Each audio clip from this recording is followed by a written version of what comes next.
Thanks to organizers to give a talk here, and I also would like to organizers and their students to prepare the conference in this nice, beautiful island, Jeju. Okay, I'll start.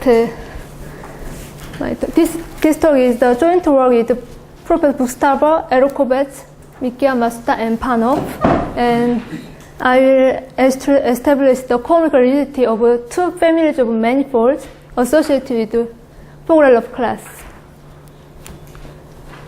I'll start with the what is cohomological rigidity. There is a naive question there is a naive and old question, the following. Given two closed smooth manifolds M and M prime, we can ask, when does an isomorphism of cohomological rings implies that two manifolds are diffeomorphic? And we already know that there are many important series of manifolds for which the cohomological ring does not determine the diffeomorphism class. For example, for the three-dimensional land space, there are two. We already know the classification of the three-dimensional land space up to homotopy equivalence and up to diffeomorphism. And as we can see that these two conditions are different. So it means, for example, L71 and L72 are homotopy equivalent, but they are not homeomorphic. So it does not satisfy such kind of problems. And we already, and it is Miller's exotic spheres are also very famous. There are at least 7 differential structures on the 7-dimensional sphere, and Donaldson found that there are some simply connected compact form manifolds with infinitely many different smooth structures. But in some cases, we can still have some conditions when two smooth manifolds are diffeomorphic whenever their cohomological rings are isomorphic. For example, we can see the Hilbert surface. Let gamma be the topological line bundle over CP1, and then we can let sigma n be the total space of the projective bundle of C plus trivial line bundle and the n times n tensor bundle of gamma. Then Hilbert found that two manifolds sigma n, sigma m are diffeomorphic if and only if their n and m satisfies the following conditions. On the other hand, the cohomological ring of the Hilbert surface can be computed in this way, and then the condition in here is the same as the cohomological rings are isomorphic. So you can still ask some problem. Usually it is difficult to find the condition when two manifolds are diffeomorphic when their cohomological rings are isomorphic. But in some case, we can find the conditions. You can see that they are diffeomorphic if their cohomological rings are isomorphic. So we define a cohomological rigidity over K in this way. Let K be a commutative ring with a unit. Then we define a family of closed manifolds is cohomologically rigid over K if manifolds in the family are distinguished up to homeomorphism by their cohomological rings with coefficient in K. If K is not specified explicitly, then we assume that K is just the integer coefficient. Then in this talk, we establish cohomological rigidity for two manifolds associated polytopes from the Pogorelov class P, where Pogorelov class consists of simple three-dimensional flag polytopes without bovels. And these two families are actually, one is quadrature manifolds, another one is small curves. So I'll explain. I think that most of you are familiar with quadrature manifolds and moment angle manifolds and small curves, but for the notation, I will introduce some definition and properties of quadratic manifolds and moment angle manifolds. In 1991, Davis and Januszkiewicz introduced the quadratic manifold as a topological generalization of toric variety.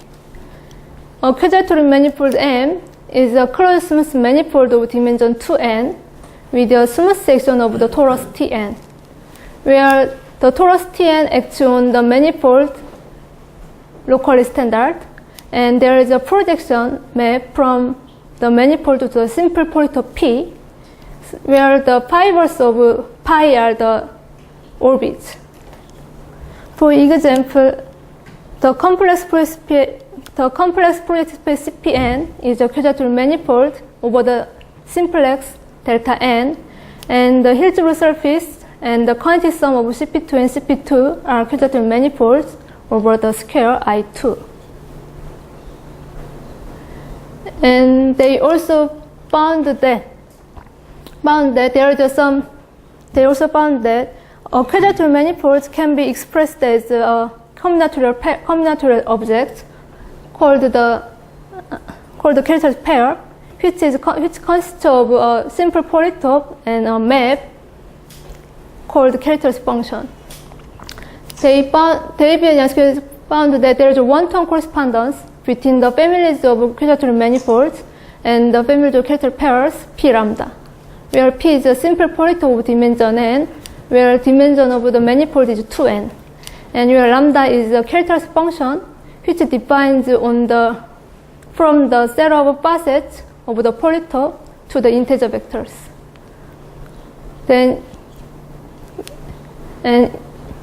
And this characteristic function satisfies the condition of this one.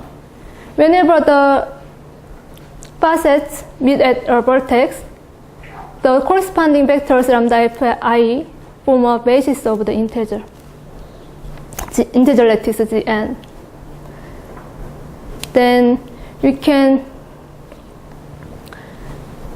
whenever you have a characteristic function, you can find some integer matrix lambda whose ith column is the image of the ith facet fi. Then we say that two quadratic manifolds MP lambda and MP prime lambda prime are equivalent if and only if the polytopes P and P prime are combinatorially equivalent. And then by fixing some ordering over the facets, if we can find some general linear matrix A and some diagonal matrix whose diagonal is +1 or -1, then if lambda prime and lambda satisfy these conditions, then we say that two manifolds are equivalent. Actually, this is a definition. This is a definition or theorem. Anyway, we can always find that they are equivalent. We can see that we can find that two manifolds are equivalent if equivalent from the combinatorial conditions. And we can also compute the cohomological ring of a quadratic manifold from the characteristic pairs. The cohomological ring of the quadratic manifold MP lambda is generated by the m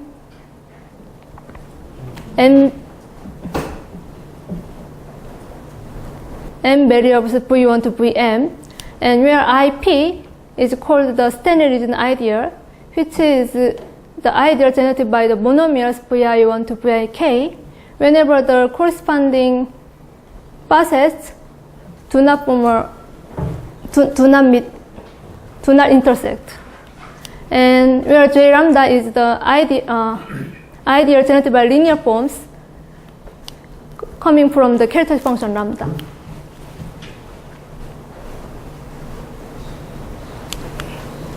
And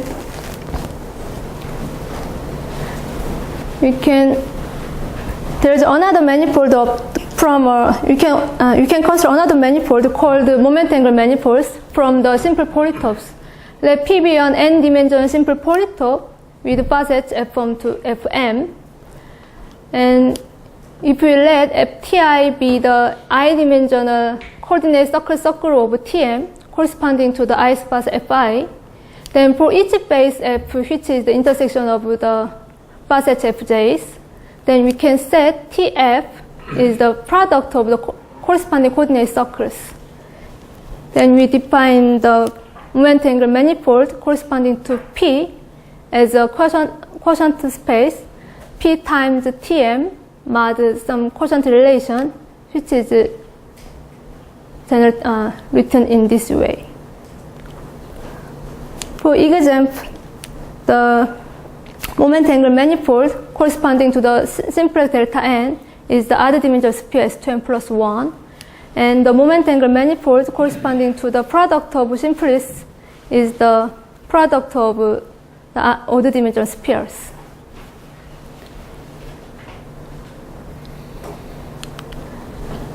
And from the character function, we can find some surjective homomorphism between the torus Tm to Tn.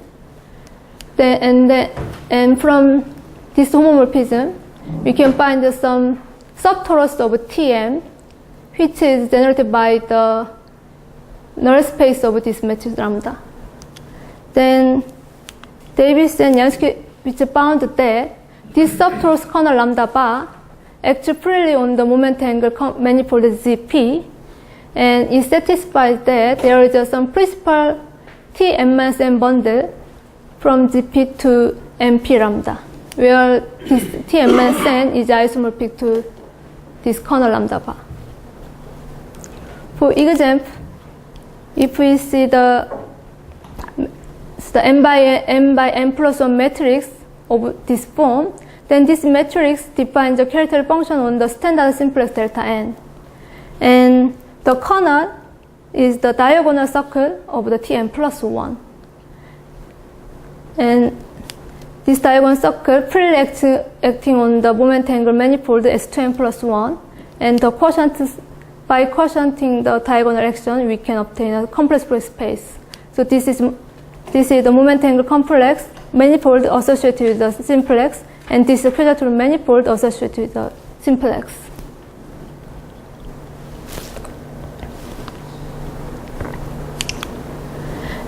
And we can also compute the cohomological moment angle manifolds by using the information of the Pareto P.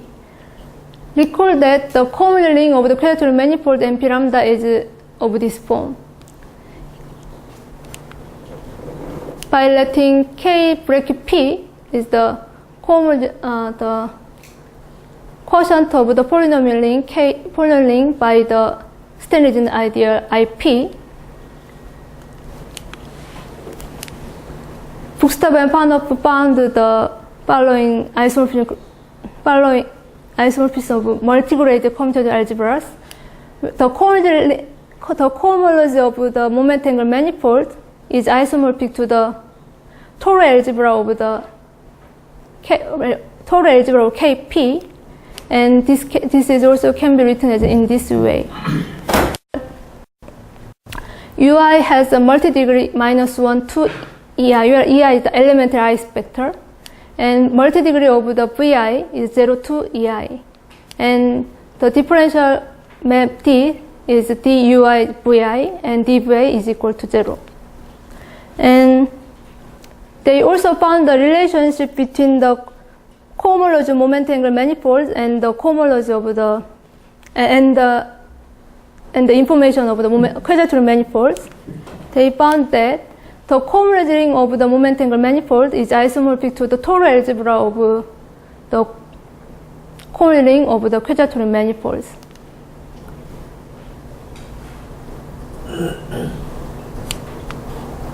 Okay.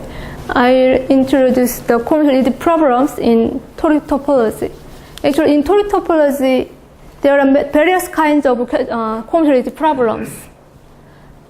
The most fundamental thing is the cohomology problems for quadrature manifolds. 10 years ago, Professor Masuda and Professor So introduced the following problem. They asked that when two quadrature manifolds M and M prime have the same cohomology rings, they asked whether they are homeomorphic or not. That is, they asked that whether the family of quadrature manifolds is cohomologically rigid or not. This problem is still open, but there is no counterexample. And we have many affirmative answers, partial answers. For example, from the old result, you can see that the quadrature manifolds of dimension less than or equal to 4 are cohomologically rigid, and the product of compressible space and the Toric manifolds with the second base number 2, or quadrature manifolds with the second base number 2, and some quadrature manifolds over the 3-dimensional cube I3, and dual cyclic polytopes, and so on. There are much more partial affirmative answers given by Professor Seonjeong Park. Okay. And there's another cohomology problem for moment angle manifolds. In this case, we assume that the moment angle manifolds GP1 and GP2 have the same bigraded cohomology rings. And you can also ask that whether they are homeomorphic or not. As far as I know, this problem is still open, but Seonjeong said that he has some counterexample. So you can see in near future. I hope. But note that the diffeomorphism of the manifolds, the quadrature manifolds, or the diffeomorphism of moment angle manifolds does not imply that the corresponding polytopes are combinatorial equivalent or not. For example, if we see the 3 times the vertex cut of the simplex delta 3, then there are three kinds of different simple polytopes. But the corresponding quadrature manifold, the quadrature manifold CP2 connects some 3 times CP2 bar is over the 3 times the vertex cut of delta 3, and also the corresponding moment angle manifolds are homeomorphic to the connected sum of sphere products. So it means that usually the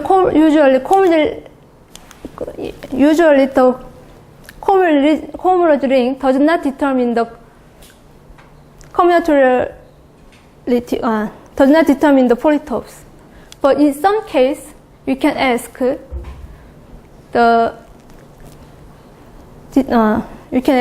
when cohomology ring determines the polytopes. For example, a simple polytope P is said to be C-rigid if it satisfies one of the following. The first one is there is no quadrature manifold whose orbit space is P.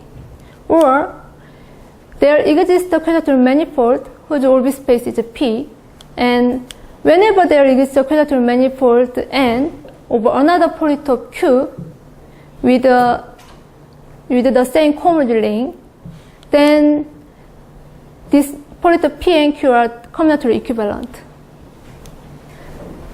And we can also define some B-rigidity. A simple polytope P is said to be B-rigid if any cohomology ring isomorphism between any cohomology ring isomorphism of moment angle manifolds implies a combinatorial equivalence P and Q.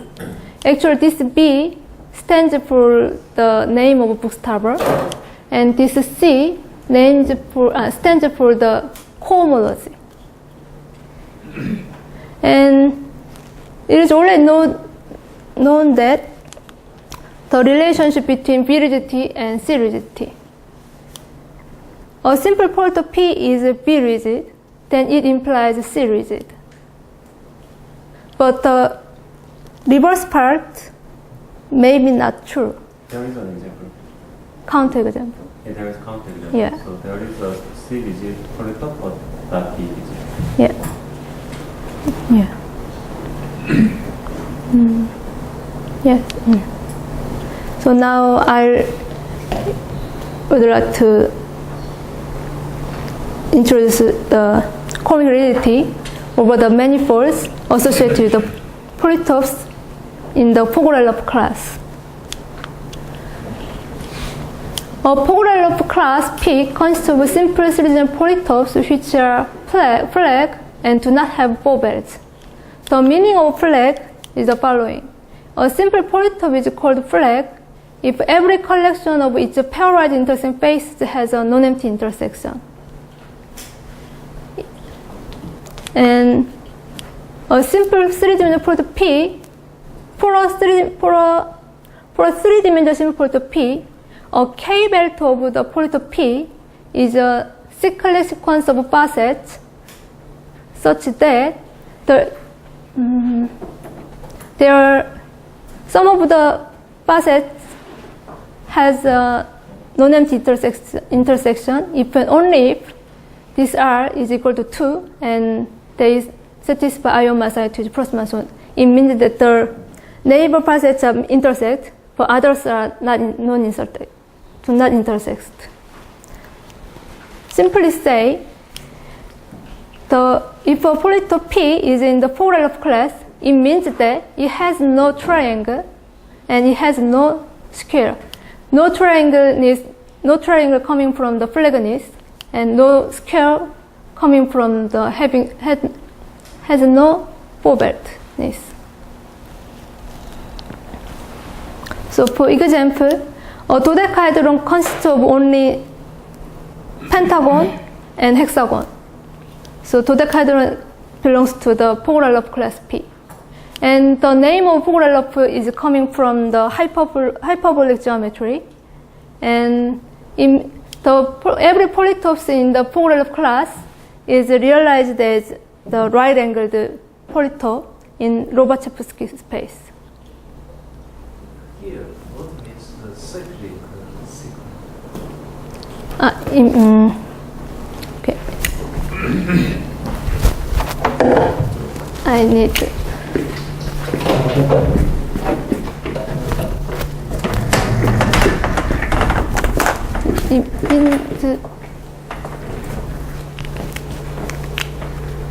Means that like in this way.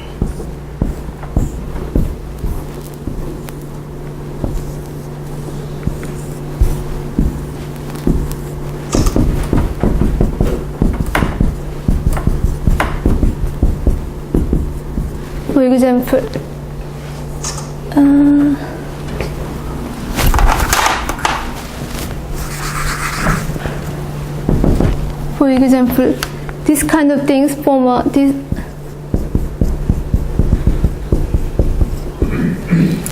6 facets form a 6 belt.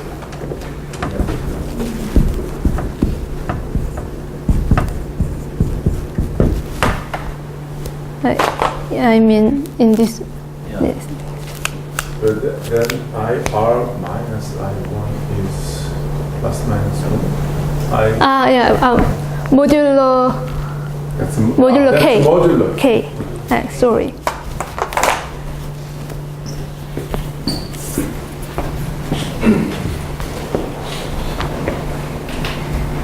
Okay. Then the Chinese mathematicians Fan and Mai and Wang showed that flag-3 polytopes with the bobels are B-rigid. And we already know that since every simple polytope dimension 3 admits a characteristic function by the Fokker theorem. And also Suyama shows that there are there are smooth toric varieties whose orbit space are in P. Actually, there is no projective toric varieties whose orbit space are in the Pogorelov class. And so we can consider the families of equatorial manifolds whose orbit space are polytopes in the Pogorelov class P. And so it means that since these polytopes are B rigid, so these polytopes are C rigid. And they use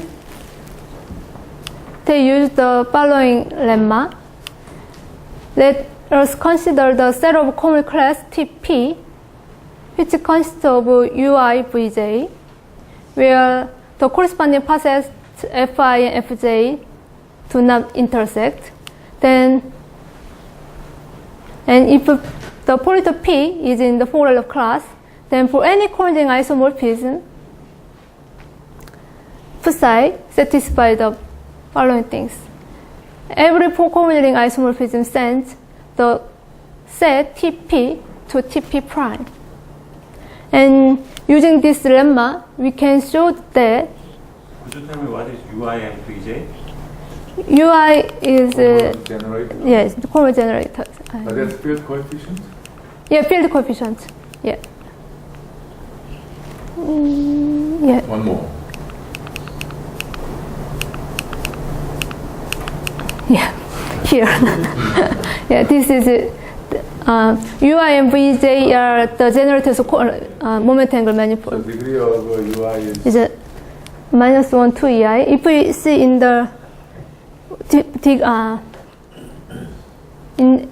this is multi-degree, so in degree, this is degree 1 generator, and Vi is a degree 2 generators.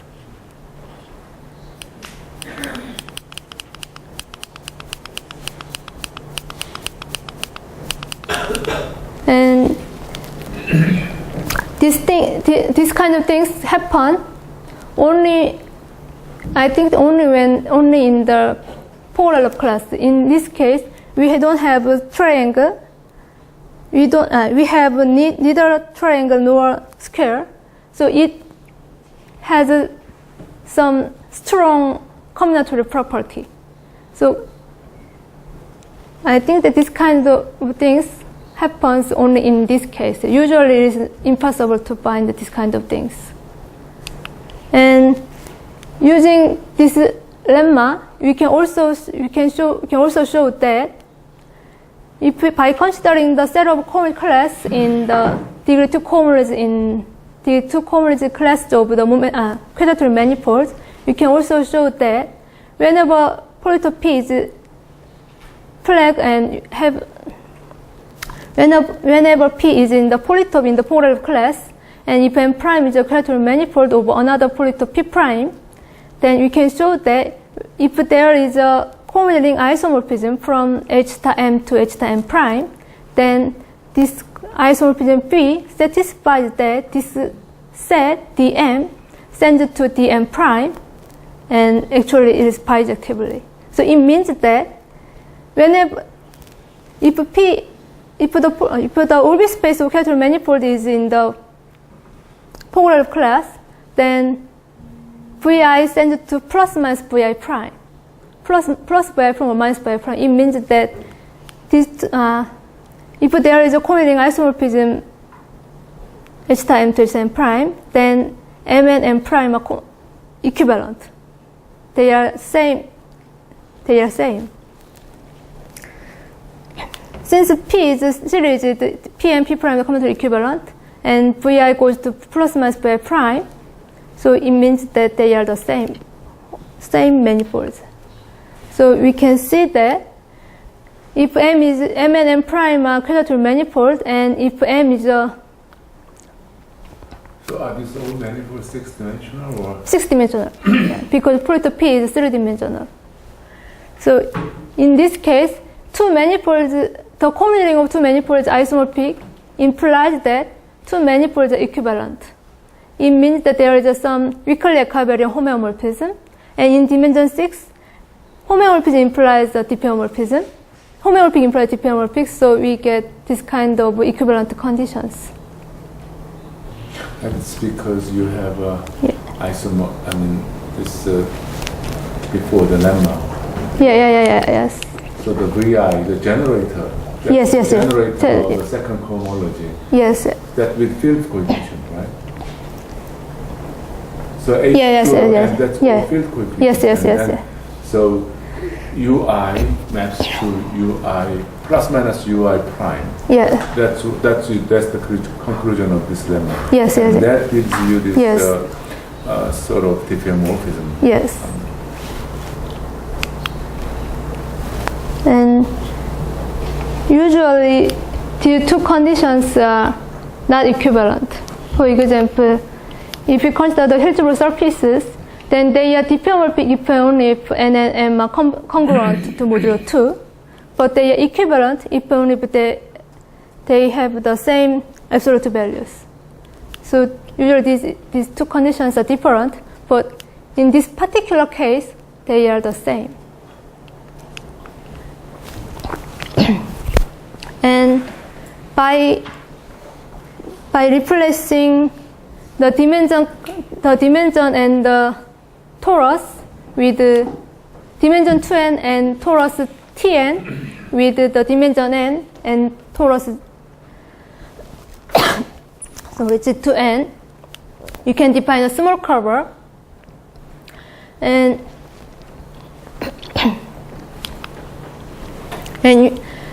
by using the same argument, you can also show that whenever you have a small curves, one of them belongs to the Pogorelov class P. Then, in this case, they are three-dimensional small curves. They define the six-dimension by using their characteristic function. You can define a quadratic manifolds corresponding to n and n prime.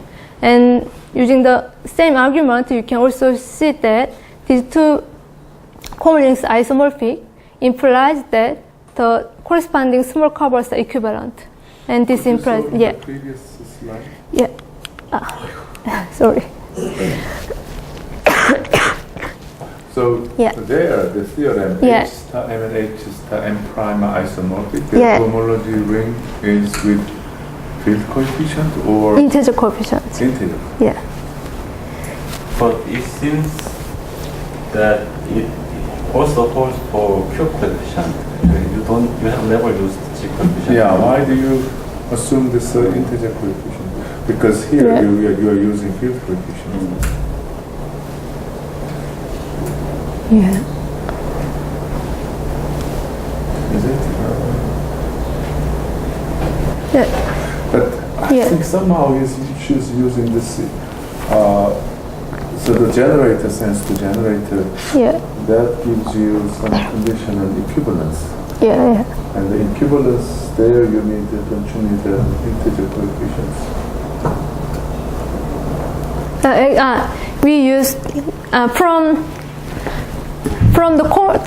the isomorphism cohomologies of the momentum quadratic manifolds, and in integer coefficient we can obtain some isomorphism between the moment angle manifold, the cohomologies of moment angle manifolds in Q coefficient. In Q coefficient. Yes. But in order to do that, actually what we need is just the cohomological isomorphism with the Q coefficient over the quantitative manifolds. Anyway.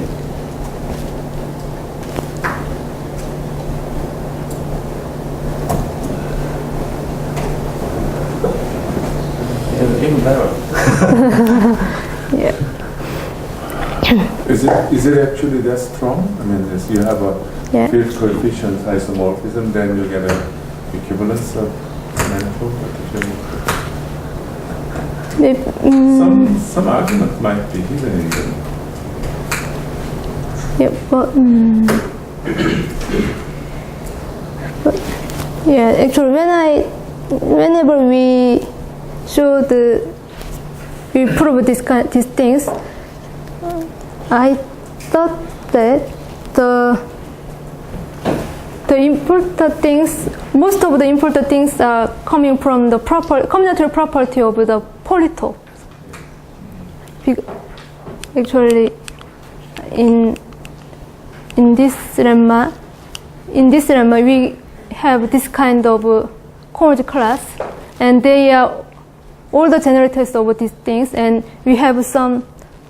We can find some property between two class UI Vj and UI prime and Vj prime, and you can have some nice properties between two generators, and these things are coming from the combinatorial property of the polytope, and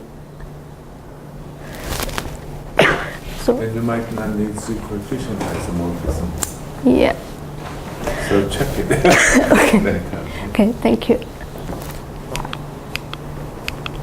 Okay. I'll stop here.